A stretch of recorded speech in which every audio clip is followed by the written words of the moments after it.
కోట్లు. ఓకే, నేను కోరుకునేది అదే భరత్.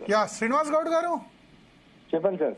సో ఫైనల్ గా మీకు ఏమనిపిస్తుంది ఇప్పుడు 10 మందిలో ఎంతమంది మీద వేటు పడుతుంది అనిపిస్తుంది ఇప్పుడు? ఎందుకంటే మీ బండ్ల కృష్ణమోహన్ రెడ్డి మీ ఉమ్మడి జిల్లాకు సంబంధించిన వ్యక్తి గద్వాల, ఆయన నేను ఇంకా కాంగ్రెస్ లోనే ఉన్నాను, నాది కాంగ్రెస్ నేతలు ఫ్లెక్సీలు తప్పుడు వినియోగించుకున్నారు అని చెప్పారు. వాళ్ళు ఏం చెప్పినా జనంకి అయితే అర్థమైంది మారిందని. నిన్న అటెండ్ అయినప్పుడు ఇంకా పూర్తి అర్థమైంది. దాటేస్తే కాదు, అది ఖచ్చితంగా కూడా చట్టం ప్రకారం చేయాలా, ఎలక్షన్ పెట్టాలా. ఓకే, తర్వాత ఇంకొకటి నేను దీనికి సంబంధం ఏం చెప్తా, నేను పబ్లిక్ లో ఓటు విధానం కూడా మారాలా. ఇప్పుడు అమెరికా లాంటి దేశాల్లో బ్యాలెట్ పేపర్ ఉంది, ఈడ ఎలక్ట్రానిక్ ఓటింగ్, దానికి చాలా మందికి అనుమానాలు ఉన్నాయి. ఇప్పుడు ఆర్టిఫిషియల్ ఇంటెలిజెన్స్ పెరిగిపోతుంది, అసలు విపరీతంగా పెరిగిపోతుంది. దాన్ని ఏమైతుందో తెలియదు. ప్రజాస్వామ్యం అంటే ప్రజలు అనుకున్నప్పుడు ప్రభుత్వం నిజంగా అనుకుంటారా లేదా? మీరు నాకు ఈ డౌట్ 2010 బై ఎలక్షన్స్ లో బీఆర్ఎస్ యూజ్ చేసింది. అప్పుడు బ్యాలెట్ మీద అప్పుడు రిజైన్ చేసినప్పుడు, తెలంగాణ కోసం రిజైన్ చేసినప్పుడు మీరు 64 కంటే ఎక్కువ నామినేషన్లు వేసి బ్యాలెట్ ద్వారా ఎన్నిక పెట్టారు, మీరే గెలిచారు అప్పుడు. కరెక్ట్. అంటే ఇది ఇక్కడ ఒక్క నాట్ ఓన్లీ తెలంగాణ, చాలా రాష్ట్రాల్లో కూడా డౌట్ వచ్చింది. అదే అమెరికా అలాంటి పెద్ద పెద్ద వెల్ డెవలప్డ్ కంట్రీలలో కూడా బ్యాలెట్ ఉంది, ఇక్కడ కూడా పెట్టాలని కోరిక ఉంది. ఎందుకంటే అది నిజమా కాదా అనేది డౌట్ వచ్చినప్పుడు ఏం పోతుంది పెట్టాలి కదా. చేస్తున్నారు కదా ఓటర్ వెరిఫైయబుల్ ట్రయల్ అని. అవన్నీ చెప్పలేదు.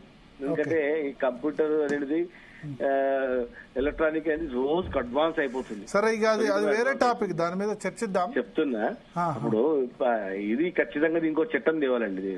వేరే టాపిక్ వచ్చినా కానీ చెప్తున్నా, చట్టం అనేది తేవాలి. ఎందుకంటే మీ ఉద్దేశంలో ఎన్ని రోజుల్లోపు బై ఎలక్షన్ రావచ్చు ఒకవేళ వీళ్ళ జరిగితే? అన్ని చోట్ల వస్తుందో రాదా? నేను అనుకుంటా అన్ని చోట్ల ఎవిడెన్స్ లేదు అంటున్నారు వాళ్ళు, మారినట్టు.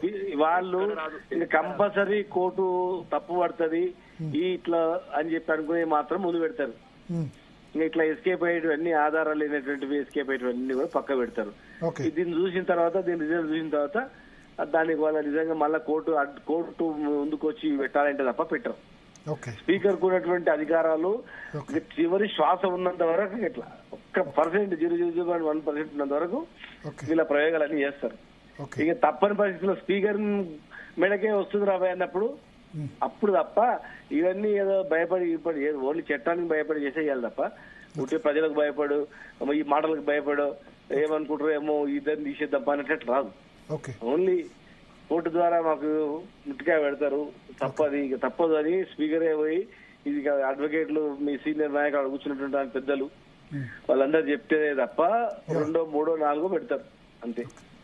నేను అనుకుంటా ఫస్ట్ దాననాగేందర్ గారు నిలబడ్డాడు కనుక ఆయన ఎవిడెన్స్ పక్క దొరికింది.